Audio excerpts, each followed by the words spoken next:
നമസ്കാരം.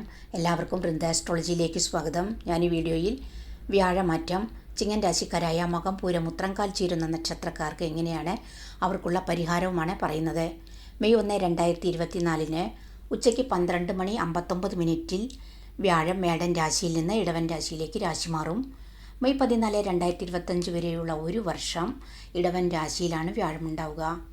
വ്യാഴം ഒരു ശുഭഗ്രഹമാണ്, സർവൈശ്വര കാരകനാണ്. വ്യാഴം അനുകൂലമായ ആളുകളിൽ ദോഷകരമായ മറ്റു ഗ്രഹങ്ങളുടെ തടസ്സങ്ങളെ മറികടന്ന് ജീവിത വിജയം നേടാൻ പറ്റും. ചിങ്ങൻ രാശിക്കാരായ മകം പൂരം ഉത്രം നക്ഷത്രക്കാരുടെ 10ാം ഭാവത്തിലേക്കാണ് വ്യാഴം രാശി മാറുന്നത്.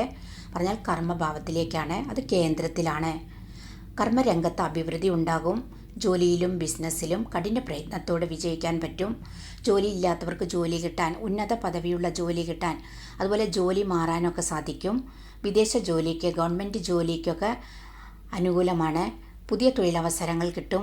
അതുപോലെ യാത്രകളിൽ ഗുണം വർദ്ധിക്കും. പഴയ ഇൻവെസ്റ്റ്മെൻറ്റിൽ നിന്നൊക്കെ ലാഭം കിട്ടും.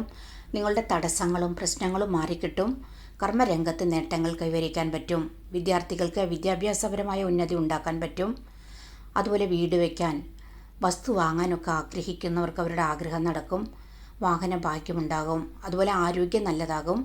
നിങ്ങൾക്ക് പൂർവിക സ്വത്തൊക്കെ കയ്യിൽ വന്നു ചേരാനുള്ള ഭാഗ്യമുണ്ടാകും. കുടുംബ അഭിവൃദ്ധി ഉണ്ടാകും. ഭാഗ്യവും ധനലാഭവും ഉണ്ടാകും. കലാ, കായിക, രാഷ്ട്രീയ രംഗത്തെ നേട്ടങ്ങൾ കൈവരിക്കാൻ പറ്റും. ബിസിനസ് വിപുലീകരിക്കാൻ, അതുപോലെ പുതിയ ബിസിനസ് തുടങ്ങാനൊക്കെ സാധിക്കും. ബിസിനസ്സിൽ ലാഭം വർദ്ധിക്കും. എല്ലാവരുടെയും സഹായ സഹകരണം കിട്ടും. അംഗീകാരങ്ങൾ കിട്ടാൻ, അതുപോലെ പ്രശസ്തി വർദ്ധിക്കും. സാമ്പത്തിക നേട്ടങ്ങൾ കൈവരിക്കാൻ പറ്റും. വിവാഹം നടക്കാൻ, അതുപോലെ സന്താന ഭാഗ്യം, സന്താന ഗുണം വർദ്ധിക്കും. ദൈവാനുഗ്രഹം വർദ്ധിക്കും. ശുഭകാര്യങ്ങൾ നടക്കും. സന്തോഷവും സമൃദ്ധിയും ഉണ്ടാകും. വ്യാഴാഴ്ചകളിൽ വ്രതമെടുക്കുന്നത് കൊണ്ട്, അതുകൊണ്ട് പ്രാർത്ഥിക്കുന്നത് കൊണ്ട്, പിന്നെ വ്യാഴാഴ്ചകളിൽ വിഷ്ണു സഹസ്രനാമം ചൊല്ലുന്നതൊക്കെ നിങ്ങൾക്ക് കൂടുതലായിട്ട് ഭാഗ്യം വർദ്ധിക്കും.